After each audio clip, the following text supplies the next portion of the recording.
বাংলাদেশের ত্রয়োদশ জাতীয় সংসদ নির্বাচনের প্রস্তুতি শুরু হতে যাচ্ছে। নির্বাচন কমিশন আগামী সপ্তাহে নির্বাচনের আয়োজনের রোডম্যাপ প্রকাশ করতে পারে। আগারগাঁওয়ে নির্বাচন ভবনে বৃহস্পতিবার বিকেলে সাংবাদিকদের সঙ্গে কথা বলেন নির্বাচন কমিশনের সচিবালয়ের জ্যেষ্ঠ সচিব আক্তার আহমেদ। তিনি জানান, কমিশন আশা করছে আগামী সপ্তাহে দেশের নির্বাচনের রোডম্যাপ ঘোষণা করতে পারবে। রোডম্যাপটি মূলত নির্বাচন পরিচালনার সময়সূচি এবং প্রস্তুতির ধাপগুলোকে নির্দেশ করবে।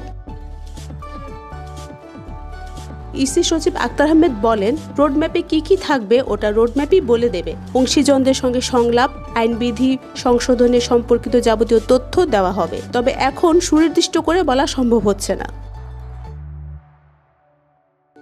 আগামী ফেব্রুয়ারি মাসে ত্রয়োদশ জাতীয় সংসদ নির্বাচন আয়োজনের পরিকল্পনা ইতোমধ্যেই অন্তর্বর্তী সরকারের পক্ষ থেকে নির্বাচন কমিশনকে পাঠানো হয়েছে। প্রধান উপদেষ্টা ডক্টর মোহাম্মদ ইউনূস গত 5 আগস্ট জাতির উদ্দেশ্যে দেওয়া ভাষণে এ ঘোষণা দেন। 1 বছর পূর্ণ হওয়া জুলাই গণ-অভ্যুত্থান দিবসের দিন তিনি বলেন, ফেব্রুয়ারিতে নির্বাচনের আয়োজনের জন্য আমরা কমিশনের কাছে চিঠি পাঠাচ্ছি, যেন রমজান শুরুর আগে নির্বাচন সম্পন্ন করা সম্ভব হয়।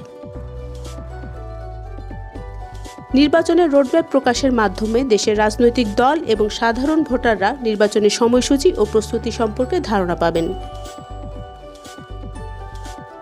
আগামী সপ্তাহে রোডম্যাপ ঘোষণা দেশের রাজনৈতিক প্রক্রিয়া গুরুত্বপূর্ণ ধাপ হিসেবে ধরা হচ্ছে। নির্বাচনের প্রস্তুতি, অংশীজনদের সঙ্গে সংলাপ এবং আইন সংশোধন সবই এতে অন্তর্ভুক্ত হবে। দেশের ভোটাররা এখনই অপেক্ষায় আছেন সুষ্ঠু ও সময়মতো নির্বাচনের। ফারজানা জবা, খবর সংযোগ।